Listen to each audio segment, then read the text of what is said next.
Bueno, la següent taula redona va dedicada a la viticultura i paisatge i la càtedra ha tingut l'encert de convidar a tres persones que ens van il·lustrar i molt sobre esta relació entre la viticultura, la cultura del vi i el paisatge.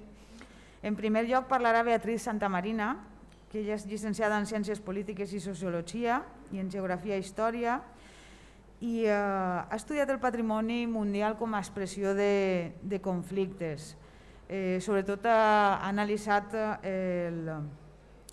el conflicte del Cabanyal i també té treball sobre el patrimoni immaterial del País Valencià. Ella serà la que parli en primer lloc.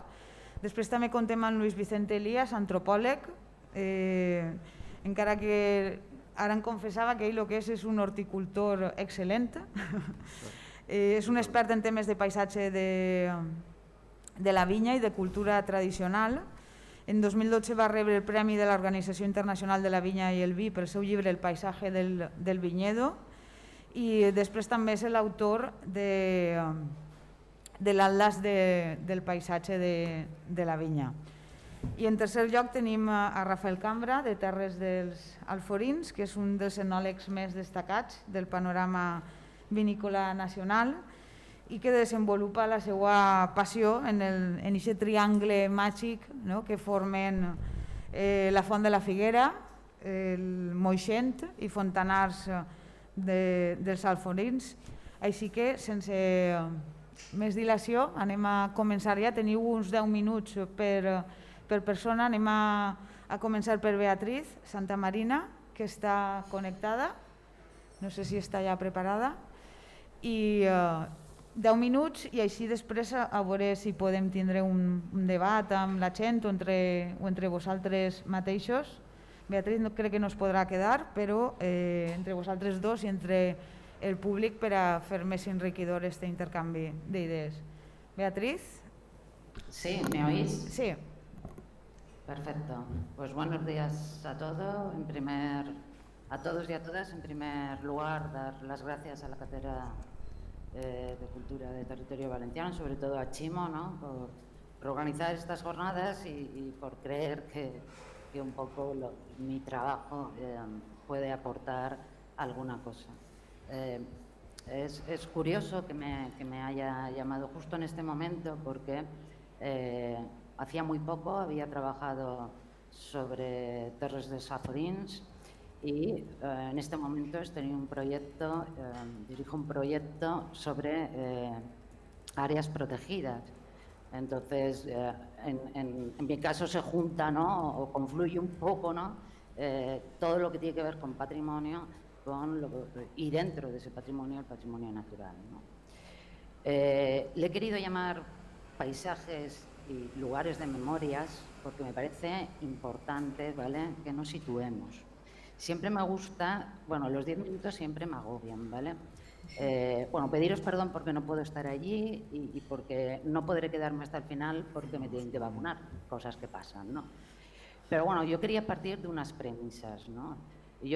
Los paisajes culturales ante la transición ecológica. Para mí son palabras incómodas, tanto la del paisaje, ¿vale?, porque no creo que haya paisajes culturales, ¿vale?, como la de la transición ecológica, porque tampoco creo en la transición ecológica. ¿Y por qué digo esto? Porque yo entiendo el paisaje como un patrimonio colectivo, que es indisoluble. Es decir, que hay que romper esa tríada entre el patrimonio material, el patrimonio inmaterial y el patrimonio natural. Alguien del público preguntaba por qué un pájaro tiene más, ¿no?, posibilidades de frenar un parque eólico que una persona, ¿no? Esa maldita compartimentación es la que nos hace tener que poner a veces adjetivos como paisajes culturales cuando no existe ningún paisaje que no sea cultural, ¿vale? Yo creo que la transformación no es una transformación ecológica, sino que tendría que ser una revolución ecológica y debe partir de una visión global y compleja del territorio. Creo que tenemos un problema Y es que no solemos hablar del territorio como conjunto. Y no ver el territorio como conjunto pues nos genera bastantes problemas. La sostenibilidad, por tanto, pasa por políticas del territorio donde lo local es fundamental, pero tiene que dar respuesta a lo global. Y aquí, ¿vale?, tenemos los problemas porque empiezan las tensiones, ¿no?, y esa compartimentación entre naturaleza, cultura, inmaterial, que hace que nos cueste mucho ver todo, ¿no? En un momento, sobre todo, en el que estamos viviendo de ese capitalismo sin capital o del capitalismo que nos puede llevar a la protección, pero ojo, la protección no lleva a la conservación y la salvaguardia. Y este es el principal problema que tiene, yo creo, la Comunidad Valenciana en este momento. A partir de esas premisas, iba a hablar de les Terres d'Aforins, porque me parece un ejemplo único de una puesta en valor a partir no de la administración, sino de la sociedad. ¿Cómo se pone en valor ese pasado, esa autenticidad y esa tradición? Yo creo que estas tres tríadas son fundamentales, porque además si las unimos, ¿vale?, al final lo que vamos a apelar es a las emociones, a los sentimientos, a lo vivido. Hoy en día tenemos dos maridajes, yo creo, fundamentales en este territorio y en todas partes, que es el turismo y el patrimonio, y esa viticultura, ¿no?, y ese esfuerzo por la imagen, por crear marca, que hace del producto de los vinos la distinción y la diferencia. Hasta tal punto que han hecho un esfuerzo los bodegueros para que el pasado se pueda disfrutar observando el paisaje, se pueda vivir y sentir, pero además se pueda beber, consumir, ¿vale? Y el pasado vinculado a la autenticidad, ¿vale?, tiene mucho que ver con esa elaboración, ese tiempo prefordista, esa apelación a lo tradicional, ¿vale? Y eso, unido a un paisaje espectacular, hace de este triángulo un espacio único, ¿vale? Pero ¿qué conforma un paisaje? Un paisaje está conformado por muchas cosas. Yo quería tocar 3 puntos, ¿no? En 10 minutos es rápido, pero la viticultura, esos pasados y esas memorias, porque siempre me gusta hablar en plural, tenemos que gestionar nuestros puentes entre el pasado y el presente, pero tenemos que gestionarlos para el pasado. Y luego ese patrimonio colectivo, material, inmaterial y natural. Y nos encontramos en un territorio donde hay multitud de activaciones patrimoniales, lo que le he llamado estratigrafías patrimoniales, haciendo un guiño a los arqueólogos y arqueólogas, porque la Bastida fue uno de los grandes y es uno de los grandes iconos del patrimonio valenciano. Además, tenemos que tener en cuenta que hoy estamos obsesionados, ¿vale?, por consumir el pasado, por consumir la tradición, tenemos una ansiedad por la autenticidad, por el tiempo prefordista muy fuerte, y estamos en un momento que buscamos más emociones que nunca, más nostalgia que nunca. Eso en una sociedad que está, algunos autores hablan que está desbocada, que es líquida. La líquida nos viene muy bien, ¿no?, porque hablamos de vino en este caso, porque necesitamos pensar, ¿no? El caso de este triángulo, que a mí me parece maravilloso, es el esfuerzo que ha hecho la viticultura, ¿vale?, para no solo transformar esa denominación de origen de Valencia por otra denominación diferente, ¿vale? Cuando hablamos de denominación de origen también estamos hablando de una forma patrimonial, ¿vale? Y hablan de nuestra tierra y nuestra historia. Por tanto, hay un conocimiento local profundo, ¿vale?, que es inmaterial y que está en el paisaje. Y además han sabido agregarle valores inmateriales para diferenciar los productos. Han hecho un esfuerzo con las marcas brutales, incluso han contratado a algunos bodegueros, a Dani Nebot, por ejemplo, que fue premio, ¿vale?, nacional de diseño, ¿no? Yo creo que este paisaje, ¿no?, que nos da Terres d'Aforins, ellos mismos hablan de que hay que convertirse en ideólogos del vino, precisamente porque España es una potencia nivel mundial de vino, ese proceso lo he hecho, ¿vale? A través de la creación de la marca, yo creo que es fundamental para promocionar prácticas productivas del pasado en el presente. Y yo creo que el viñedo se convierte o se transforma en una plusvalía cultural, ¿vale? Ahora, tenemos un problema. Aquí los locales son objetos y sujetos de esa patrimonialización. Por tanto, ellos son los portadores de los saberes y son los receptáculos de la memoria. Entonces, si hablamos de una apuesta por la restitución del pasado, desde luego tenemos que contar con la gente. Tenemos un pasado, unas memorias y unos paisajes realmente alucinantes, como es la Bastida, el Guerrero de Moisén, donde ya la garantía de lo auténtico lo tenemos, ¿no? Voy a correr un poquito más. Pero en el caso justo de aquí tenemos dos rutas, ¿no? La ruta de los íberos, que está promocionada por la Diputación de Valencia, también tenemos la ruta etnológica, ¿no? Pero tenemos patrimonio íbero, tenemos la Bastida, el Guerrero de Moisén, tenemos la dieta mediterránea con esa trilogía entre el trigo, la vid y el olivo, que han sabido recoger muy bien con el término terres d'alforins. Tenemos paisajes realmente modelados a través de los tres patrimonios, ¿no? Y los vinos nos hacen hacer un viaje a ese patrimonio de las emociones, ¿no? Y además lo consiguen hacer trazando una narración entre la madera y el barro, ¿no? Que es muy interesante. Yo voy a plantear dilemas y alternativas, ¿no? Que es un poco, y ya con esto acabo, ¿no? Forjamos identidades, creamos lugares. ¿Para qué lo hacemos? Para producir valores en el mercado, para los locales, y esa ambivalencia que siempre se produce entre la protección y la salvaguardia y luego la dependencia de la mercantilización. Y ya tenemos ejemplos, como por ejemplo en Italia, el caso del vino que ha sido declarado patrimonio inmaterial y que ahora se encuentran con un problema de qué hacer, ¿no? Yo creo que podemos apostar por un turismo interior sostenible, asociado sobre todo a la experiencia del lugar, a concebir la tierra y sus identidades como únicas, y ahí el ecoturismo es una baza importantísima para municipios rurales que han quedado marginados de los circuitos económicos globales.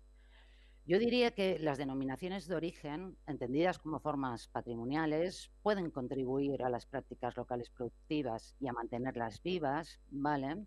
Pero también pueden entrar en redes de mercantilización al introducir una marca y enmascarar al final la retórica patrimonial con el imperativo del mercado. Y esto yo nunca lo haría, ¿vale? Para mí lo importante sería acentuar la sostenibilidad, ¿vale? La redistribución y la identidad rural frente a la banalización, comercialización y patrimonialización. Yo creo que el desarrollo rural, y hablo de productos culturales como todo, ¿no? Yo creo que es una baza súper importante y que debemos tender hacia ahí, o sea, y lo han hecho muy bien, creo, ese imaginario íbero, la cultura vinícola, esos paisajes únicos. Hay cosas que son difíciles, ¿no? Se le llama la Toscana valenciana. Esto es una forma también de otorgarle como una categoría más de patrimonio. O se generan carreras, se generan juegos, todo se asocia a lo íbero, y yo ahí he puesto, no, por favor. O sea, tenemos un territorio único, no tenemos una Toscana valenciana, sino tenemos un triángulo maravilloso y no hace falta. Y os pongo aquí fotovoltaicas, ¿en serio? En serio, es algo que me preguntan muchas veces los alumnos, ¿no? Y entonces, bueno, os lo pongo así un poco de broma, pero os he puesto ahí un esquema de cómo se conforma todo. Yo creo que la transición ecológica no solo va por la innovación, la gestión, la imaginación y las alternativas, sino va por un cambio también de nuestra propia manera de consumir y nuestra propia manera de vivir, ¿vale? Voy a cerrar, con vuestro permiso, ¿no? Con algunas propuestas. Yo creo que tiene que haber una propuesta para los políticos, que sé que están sentados por ahí, pero no los veo, ¿no? Que es un compromiso con una visión global del territorio. O sea, no podemos trabajar sobre pueblos o comarcas. Por ejemplo, Terres de las Forins pasa absolutamente, no está dentro de ninguna demarcación administrativa y esto es importante. Y tiene que haber medidas legislativas y además tiene que ser una visión a corto, medio y largo plazo, porque si no nos encontramos con parches. Tiene que haber medidas sociales, tiene que haber una implicación, una participación y un empoderamiento de la gente, porque las personas son al final un componente fundamental del paisaje. Y a nivel económico tenemos que tender a la sostenibilidad como modelo ideológico, o sea, mucho más allá de lo que podamos pensar como transición. Yo hablaría más de revolución, insisto, sobre 3 pilares que a mí me parecen fundamentales, que es la responsabilidad, la justicia y la igualdad, ¿no?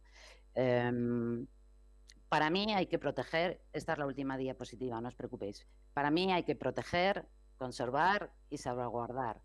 Para mí tendríamos que tener una normativa que contemplara paisajes protegidos. Es urgente revisar la ley que tenemos de áreas protegidas, que está obsoleta, y también revisar con urgencia la ley de patrimonio cultural valenciano y crear lugares de memoria.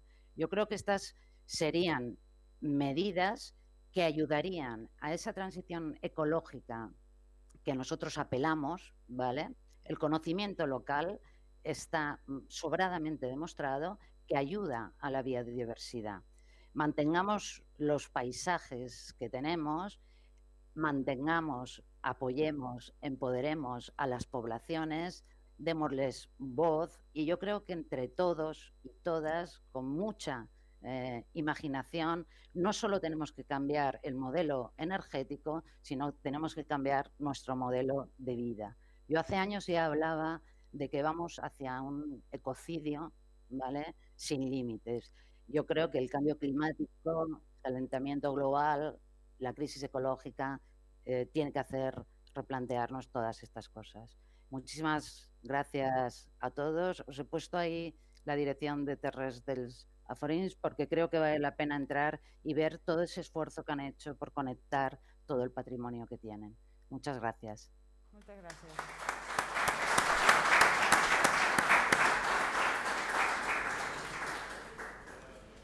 Señor Luis Vicente, su turno. Buenos días. Muchas gracias por la invitación. Yo voy a hablar de paisajes cotidianos y me ha parecido muy interesante la precisión que ha hecho el compañero entre espacios naturales y lo que yo voy a hablar de espacios cotidianos.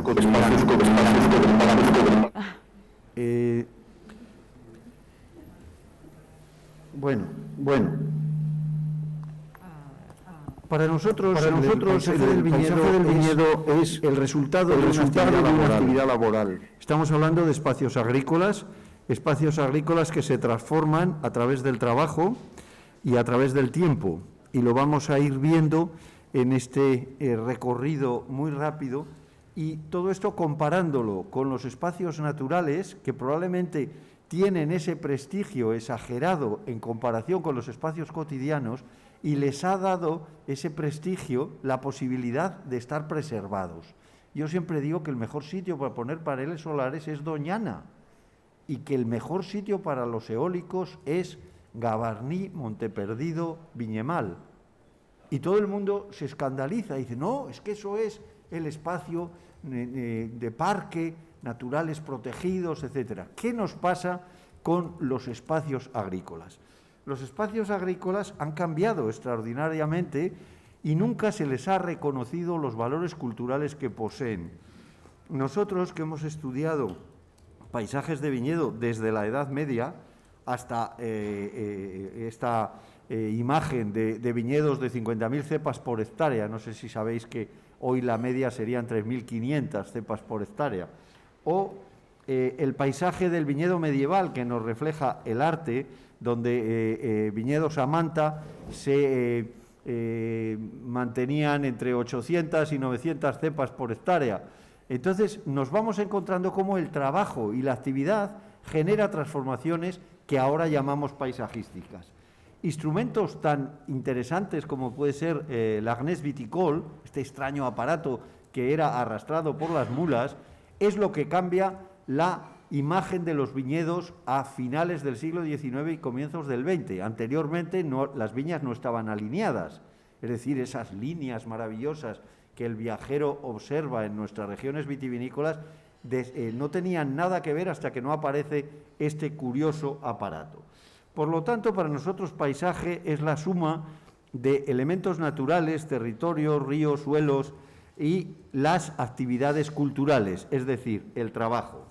¿Cómo analizamos nosotros las tipologías de viñedo? Bueno, pues analizando factores naturales, factores laborales, accidentes geográficos, variedades, orientación, formación, todo lo que vosotros podéis ver en la fila superior, ¿no? Con los factores administrativos, que es muy importante en el paisaje, por ejemplo, la destrucción del viñedo tradicional español está financiado y promocionado por la PAC y la Comisión Europea, que permite destruir terrazas para ampliar las superficies del mosaico de pequeña superficie en las zonas como lo poco que queda en Rioja y en otros lugares. Si arrancas el viñedo tradicional, tiene subvención. Entonces, estamos con los factores administrativos que generan un tipo de paisaje u otro. Entonces, y luego están los factores simbólicos, es decir, hay un paisaje simbólico en la mente de los que generan ese paisaje. Porque claro, la mirada al paisaje está compuesta, al paisaje agrícola, de 4 perspectivas. La del que genera el paisaje, que es el agricultor, que normalmente cuando vamos a preguntarle por paisaje te dice, no, aquí no hay paisaje, paisaje hay en San Sebastián. Entonces, ¿qué ocurre? Él tiene una mirada, están los técnicos que tienen otra segunda mirada, está el viajero que tiene una tercera y últimamente ha aparecido la administración como la 4ª mirada. Si analizamos esas 4 miradas tendremos la perspectiva de lo que hoy es el paisaje agrario en España. ¿Qué ocurre? Que cada época, cuando he dicho que el trabajo genera un paisaje, hay un paisaje que corresponde a la cava manual, que es lo que yo estaba hablando de las fechas previas a la filoxera, plantaciones a manta, en laderas y terrazas, cultivo manual, pie franco sin injerto, multivariedades, pequeñas parcelas, un tipo de elaboración que era la maceración carbónica, elaboración de claretes particularmente, escasez de tratamientos. Es decir, estas serían las características de un paisaje. Paisaje que ha desaparecido y que hoy buscan los prescriptores. Es decir, los grandes vinos de 100 puntos Parques, la mayor parte de ellos se hacen en este tipo de paisajes. Pero ese tipo de paisajes, después de la filoxera y en España a partir de los años 40, desaparece y aparece el trabajo con caballerías, viñedos alineados, con plantaciones injertadas, monovarietales, parcelas medias, tratamientos a la espalda, con mochila. Es decir, todo esto lo hemos ido analizando y hemos visto que esto ha generado un paisaje segundo. Y a partir de los años 60 llega el tractor, se hace mayor marco de plantación, número de cepas diferentes, clasificación de variedades por las denominaciones de origen. Bueno, todo eso es trabajo y todo eso ha generado un paisaje. Y ese paisaje es bastante intemporal. Aquí veis, por ejemplo, esta foto que yo creo que es de 1935. Pero luego me di cuenta que el señor llevaba aquí un aparatito que era el teléfono móvil. No es de 1935, es del 2010 en Priorat. El resultado es un paisaje del siglo XVIII realizado por un viticultor actual. Dices, bueno, ¿qué pasa aquí? Pues pasa que la introducción de aparatos como este, que es la locomóvil, transformaron en prácticamente 40 años la superficie de viñedo español, que lo ha dicho muy bien Rafael. En La Mancha prácticamente había muy poquito viñedo. Entraron este tipo de máquinas, que por cierto los portugueses le hacen monumentos en su pueblo a estas máquinas, esto es un monumento portugués, y en la actualidad lo que está configurando el paisaje de viñedo es esto. Esto es el paisaje de viñedo tan bonito que nosotros vemos en los recorridos. Oeste, que además es peligroso, porque esto es el Alto Douro Vinateiro, y esto es patrimonio de la humanidad. Con esto, para que veáis que esto del paisaje, algunos lo clasifican, y lo que está claro es que los usuarios, es decir, los generadores del paisaje, no han opinado, como tampoco van a opinar en el tema energético. Es muy curioso cuando ha dicho Rafael que se va a destinar una parte de la energía. Nosotros tenemos parques eólicos, yo soy riojano, tenemos parques eólicos encima de pueblos sin energía. Santa Marina no tiene suministro eléctrico y hay unos parques eólicos que, como ellos dicen, el día que los enchufan hay un viento terrible. Entonces, ¿qué ocurre? Pues que el ciudadano ni ha participado en la percepción del paisaje, ni en su definición, ni en su clasificación, y lo ha generado, lo ha construido. Para que veáis un tipo de diferencia entre paisaje de viñedo en una época y en otra. Hemos localizado en algunas zonas francesas 100.000 cepas por hectárea. O sea, es impresionante, cuando en la actualidad lo normal son 3.000. Toro, por ejemplo, y algunas zonas del Alto Benavente tienen 1.500 por hectárea. Eso es un paisaje completamente diferente del que puede haber en Ribeira Sacra con la pendiente o de los viñedos a manta en Bolivia con policultivo. Entonces, que veáis que hay unas diversidades tremendas y que no hay una posesión, diríamos, de la definición de la verdad del paisaje vitivinícola. Cada región va a generar este tipo de paisaje. Y este tipo de paisaje se genera por cosas tan curiosas como el alambre.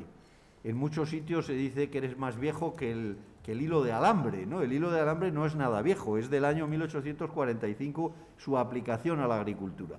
Esto cambia el paisaje de viñedo. Cuando aparece el viñedo en esa zona cercana, en Ludón, cerca de Burdeos. Bueno, entonces en cada región hay un tipo de paisaje. Aquí tenéis desde la cepa rastrera, que podemos encontrar algunas en las zonas de Cangas de Narcea, hasta los viñedos sobre árbol bolivianos que hemos estudiado, porque son magníficos, ¿no? Unos señores que vendimian, como veis aquí, en una escalera, y que plantan, y abajo hay patatas, ¿no? Entonces, esto es el paisaje del viñedo, algo tremendamente complejo. ¿Qué ha pasado? Que nosotros lo hemos estudiado, y luego lo ha dignificado la prensa y los prescriptores con temas tan curiosos como las viñas viejas. Ahora resulta que todo el mundo tiene viñas viejas y hace unos vinos de cepas centenarias, todo es falso. Pero los prescriptores han puesto de moda el paisaje del viñedo, no el usuario que lo genera. Entonces, que veáis que hay una serie de artificiosidades muy curiosas hasta la llegada de este invento maravilloso que se llama el viñedo patrimonio de la humanidad, ¿no? Con la gran oposición de los países árabes en la UNESCO, diciendo que por qué un producto alcohólico tiene que tener esa clasificación. Entonces, el espacio agrario que tiene mayor número de ejemplares clasificados es el de viñedo, y todos los viñedos son europeos, que esa es otra maravilla. Es como si no hubiera paisaje de viñedo fuera de aquí, cuando resulta que los viñedos más antiguos del mundo no están en Europa. Están en América, están en Argentina, están en Salta, están en Bolivia, están en Perú, porque aquí hubo un animalito que se los comió a finales del siglo XIX. Pero ese eurocentrismo que tenemos en nuestros países europeos nos lleva a valorar exclusivamente los paisajes europeos.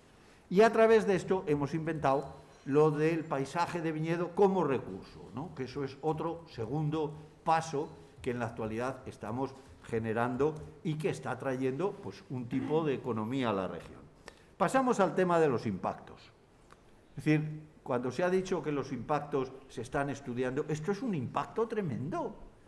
Montar un castillo en el siglo XIII alrededor de los viñedos, no os digo nada, las conferencias y los seminarios que hubo en aquella época diciendo que cómo el conde había puesto ese castillo, lo mismo que esta bodega que han construido muy cerquita, además, ¿no? Por una bodega que ha recibido cantidad de premios por sus usos naturales, ecológicos, etc.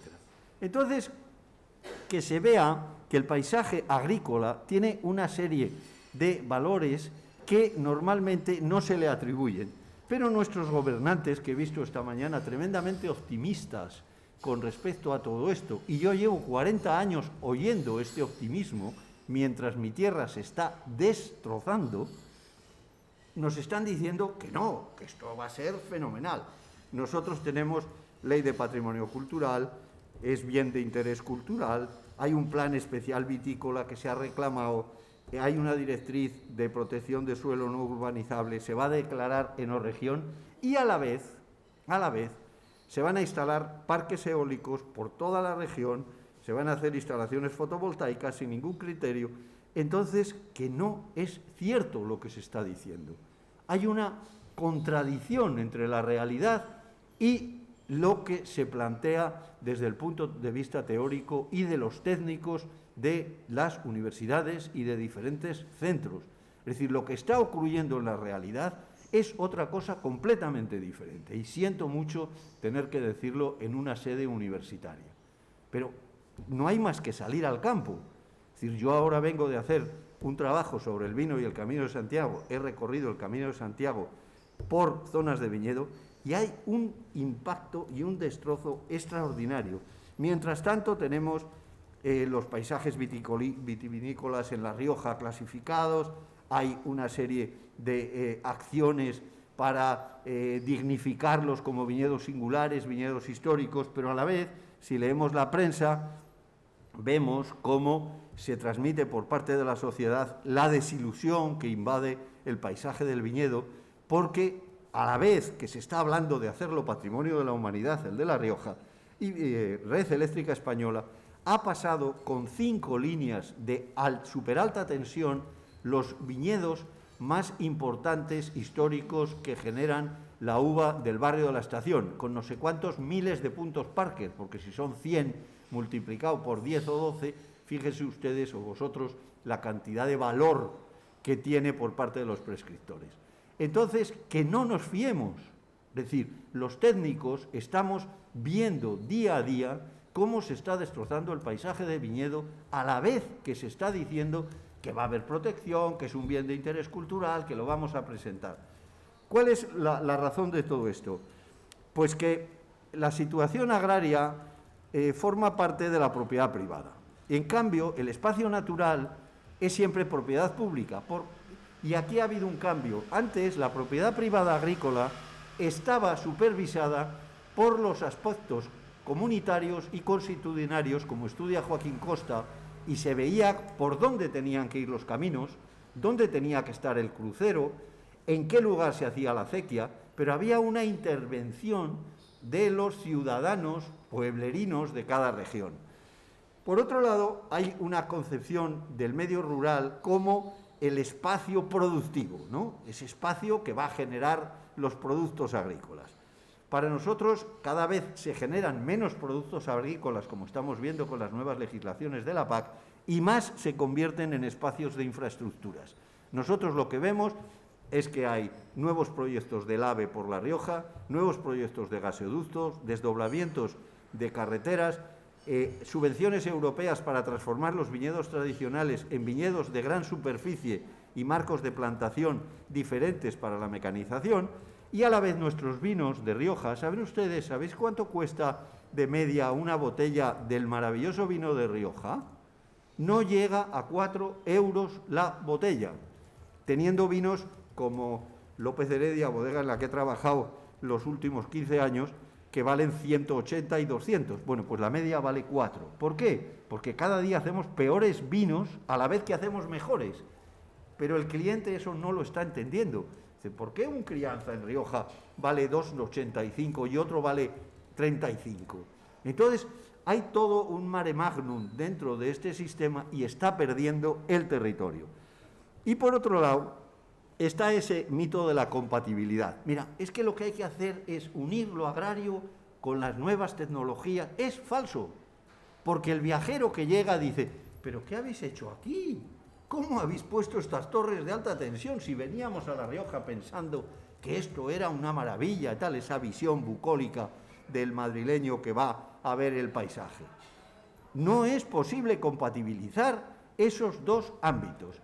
Y el que dice lo contrario, pues es una percepción. Pero los habitantes de la región no están percibiendo ningún beneficio, no se ha generado ningún puesto de trabajo con las instalaciones de los aerogeneradores en Rioja, porque los técnicos son especializados y vienen de fuera, y luego el mantenimiento lo dan empresas subcontratadas que vienen, por supuesto, de una ciudad alejada.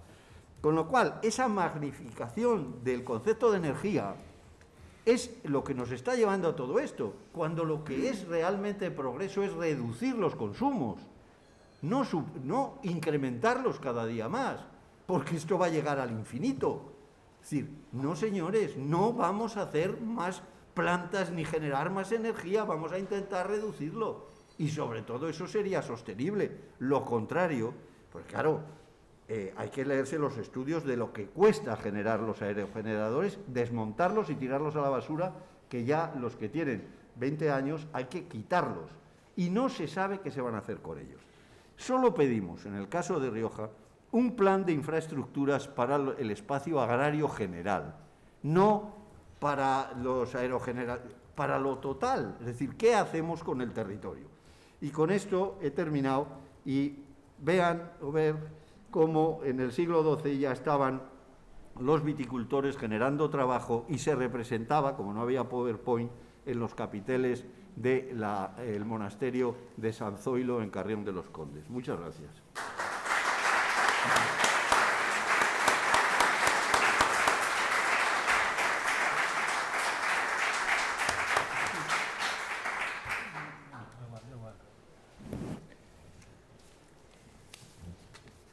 Gracias por la concreción, en que te has pasado unos minutillos. Ya sabía. Así que al final no te he quitado, sino que te he dado. Bueno, gracias. Bueno, ara ens va contar Rafael Cambra la visió des de Terres dels Alforins. Bueno, buenos días. No sé si podías poner la foto del principio, la de la jornada. Es que había mandado una foto, pero es la misma. Así que, mira, ya está, me sirve. La puedes poner.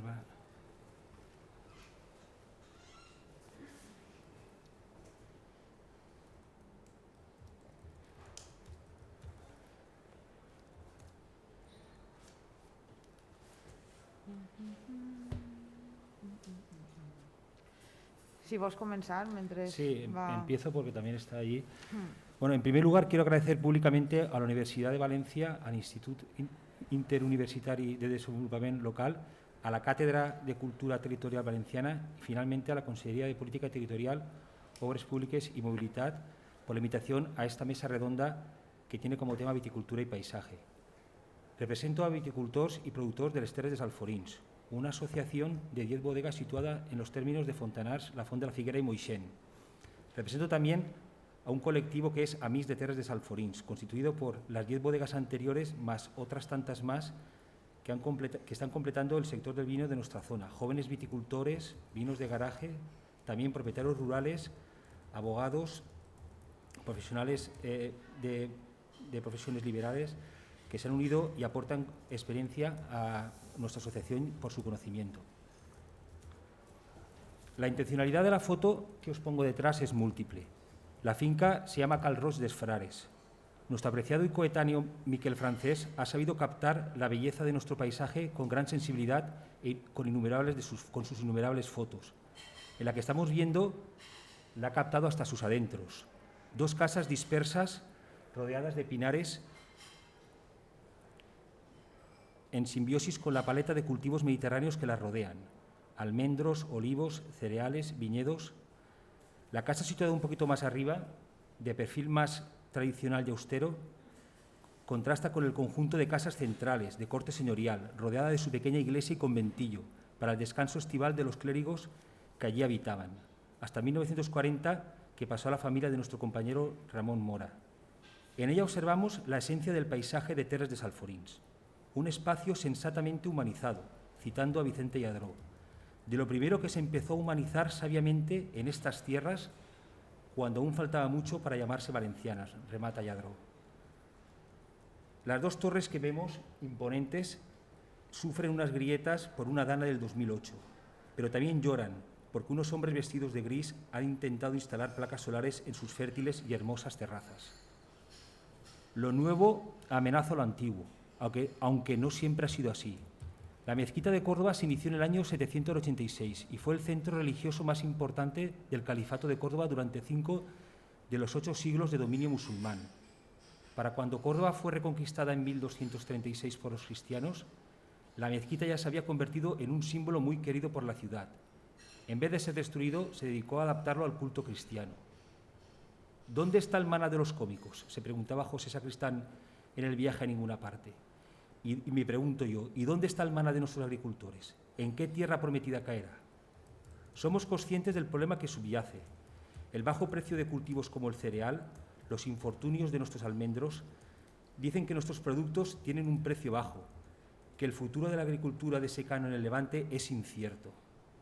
Sinceramente, no sé dónde caerá nuestro maná, pero un compañero nuestro, Pablo Calatayud, está cultivando 10 hectáreas de cereales antiguos, menos productivos, pero que dignificarán el pan, un plan que volverá a oler a pueblo. Hace 30 años habían 4 bodegas en nuestros 3 pueblos.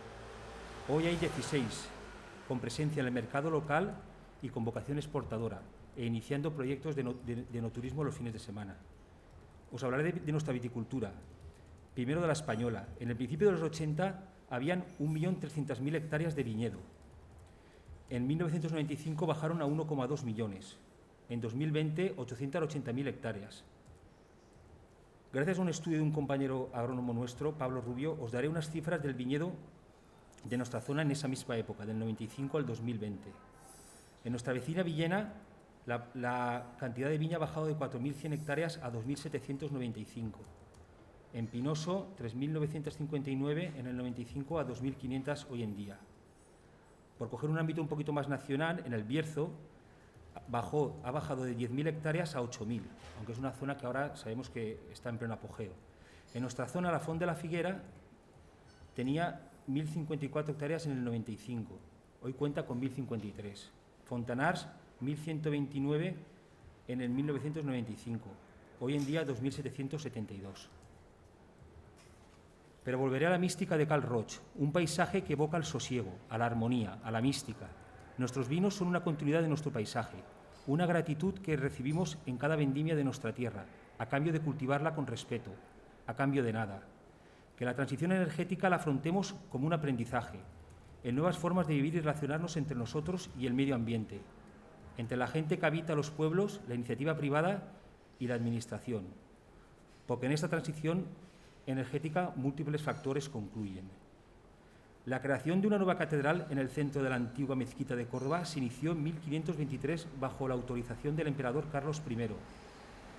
A pesar de dar el visto bueno a la obra en un principio, el rey lamentó esta decisión más tarde, diciendo: «Habéis destruido lo que era único en el mundo y habéis puesto en su lugar lo que puede verse en todas partes». Gracias.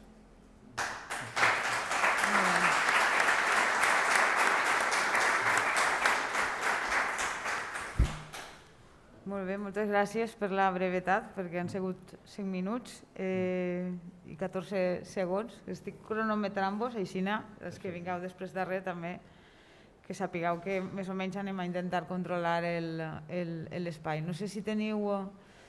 El públic té alguna pregunta que fer-li tant a Luis com a Rafael Cambra.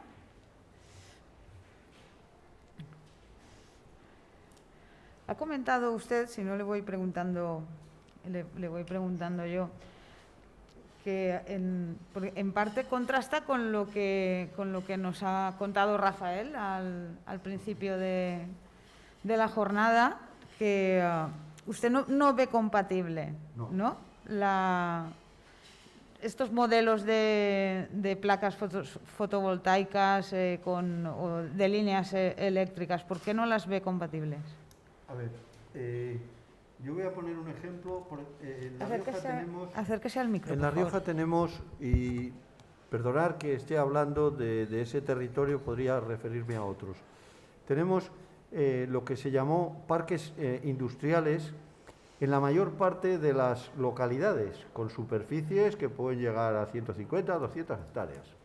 Decimos, oiga, ¿por qué no ponen ustedes los parques fotovoltaicos en las antiguas instalaciones que nunca se han hecho industriales?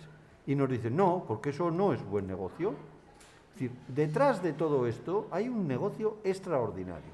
Entonces yo digo, bueno, ¿por qué no creo que se pueda hacer? Porque no se ha considerado los valores culturales que tienen los espacios agrícolas. Es decir, a las personas que no les gusta la montaña, pues a lo mejor los parques de alta montaña les parecen insignificantes, pero si analizamos los valores culturales como nosotros hemos hecho en todos los estudios agrícolas alrededor del viñedo, vemos que hay manifestaciones, vamos, es que hemos escrito libros inmensos, como otros muchos que se han hecho sobre el olivo u otras producciones agrícolas, con los valores que tiene ese espacio agrario. Cuando las personas analizan esos valores, empiezan a poner en duda que se pueda compatibilizar la tecnología con el territorio. Esa es la razón. Lo que ocurre es que al espacio agrario no le hemos dado la dignificación que yo creo que tiene. Esa es la razón. Si supiéramos lo que hay en una mirada diacrónica, en un viñedo que puede tener sus raíces en el siglo XVI o XVII, como hemos estudiado, viñedos que por supuesto se han ido sustituyendo, pero hayan ocurrido cosas, hay relatos, hay arqueología, lagares rupestres, chozos medievales, tal. Entonces la gente dice, oye, esto no hay que tocarlo. Pero claro, como todo lo consideramos espacio productivo, como si fuera cultivos anuales o bianuales de patatas y forrajes, pues dicen, oye, pues aquí pues poner instalaciones, pues no pasa nada. Ahora, como no hemos hecho catálogos en muchas de las regiones, donde no hay ley de paisaje por otra parte, entonces no se le da valor al espacio agrícola, con lo cual sí se pueden instalar.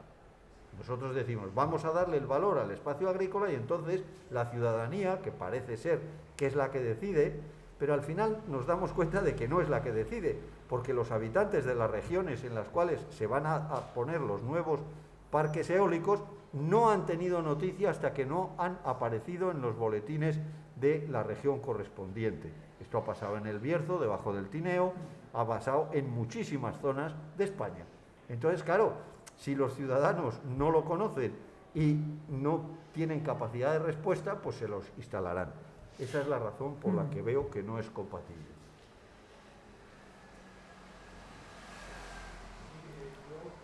Agradezco todas las intervenciones y me identifico con lo que dice el señor Elías, pero recuerdo en muchísimos años que se ha hablado de muchos temas, incluso del trasvase, del Ebro, etcétera, que Navedo, el señor Navedo, un geógrafo, en este mismo local, hace muchos años, ya dijo que en este país es el negocio, no es el fin, o sea, no es buscar, en este caso, la energía por parte del capital, del negocio, no es buscar qué demanda es necesaria, sino que es hacer obra pública.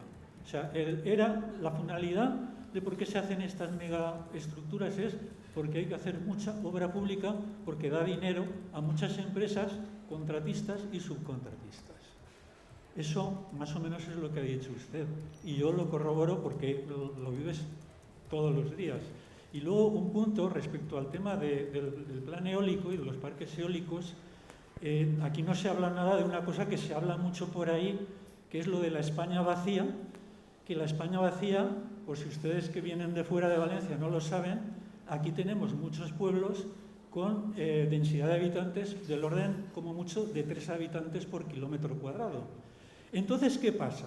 Que en determinadas comarcas y de interior rurales, donde han habido personas que han hecho un seguimiento de un plan eólico, por ejemplo, se han hecho unas cosas, otras no, y esas que no se han hecho, como había un dinero ahí, digamos, ya pactado, pues se lo han tenido que tragar otras comarcas donde los pueblos, la edad media son los 70 años y donde vas por las calles y lo único que ves son gatos. Lo vengo a decir porque creo que es importante... I la pregunta, Vicent, gràcies per l'aportació, però la pregunta... No, es una reflexión. Vale. Gracias. La reflexión va sobre no crear tampoco, o sea, primero lo del negocio y luego no crear competencia entre comarcas. Gracias. ¿Alguna...? Allí tens...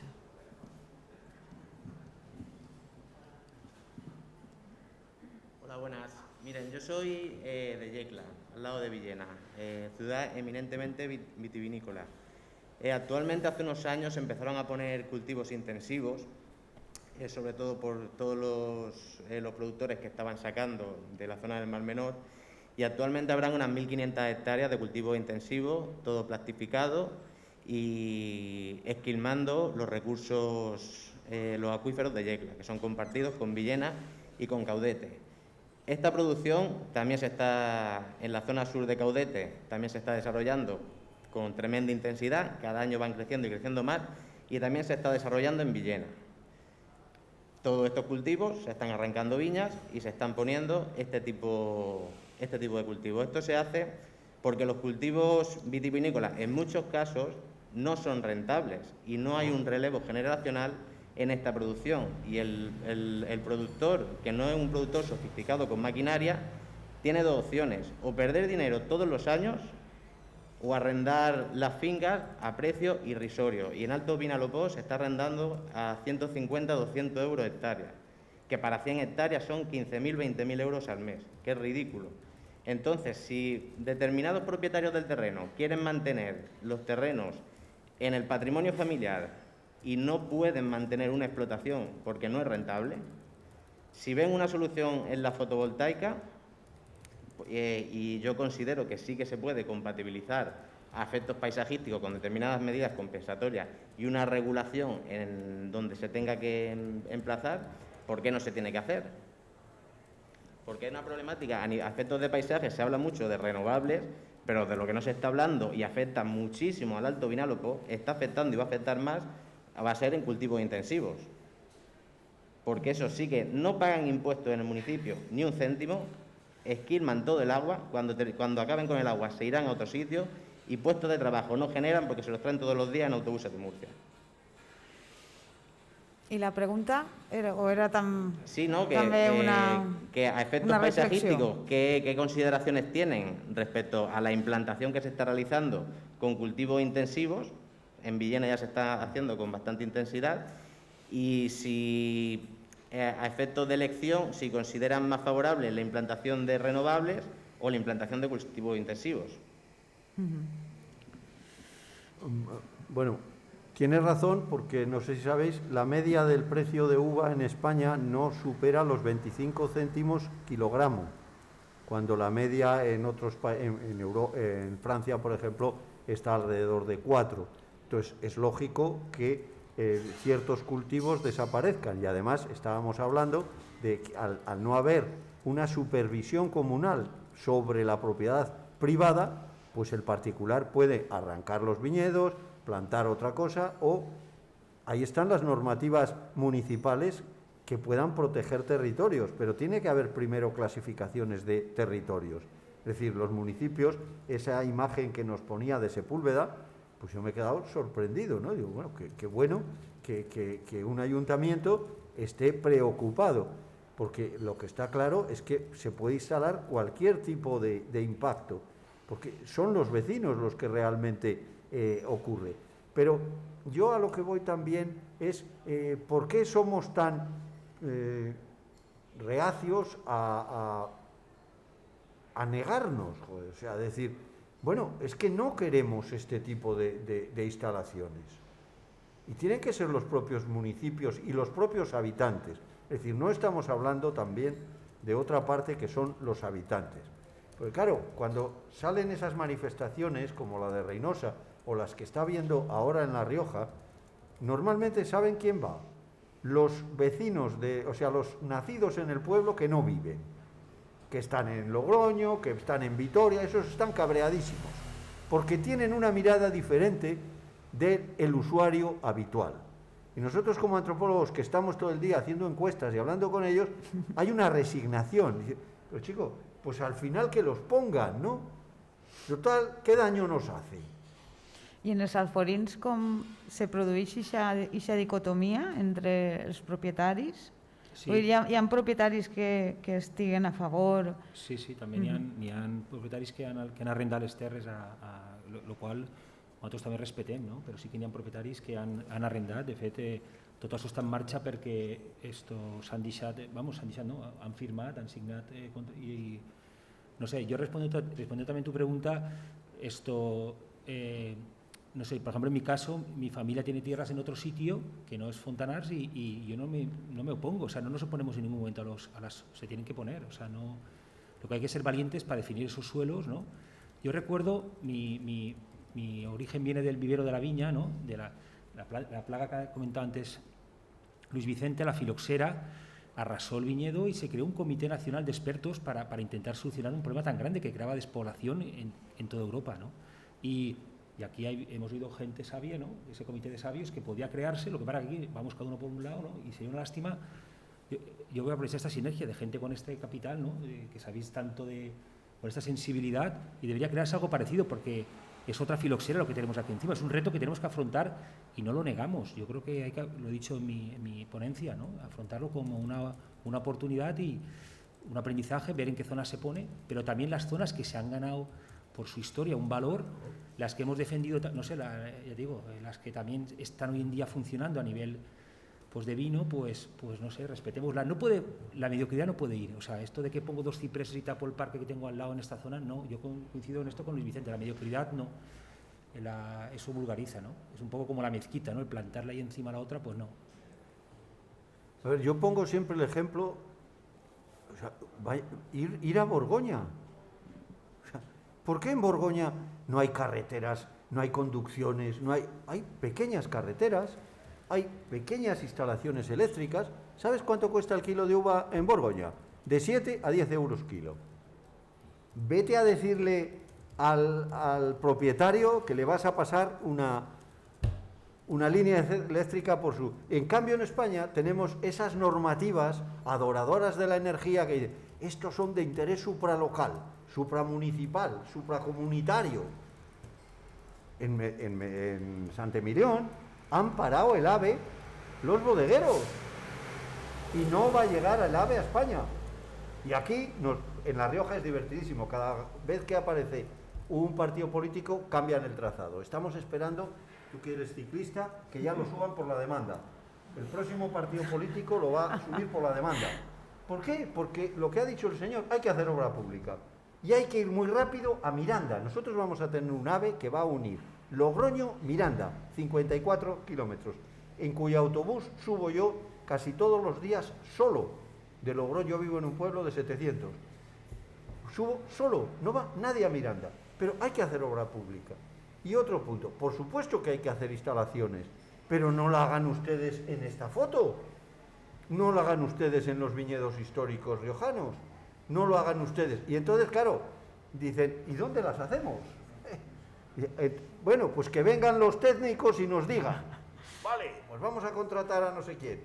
Gente que viene habitualmente de fuera, que habla poco con los habitantes y que hacen unos planes magníficos y que nos quedamos todos diciendo, madre mía, ¿qué esto?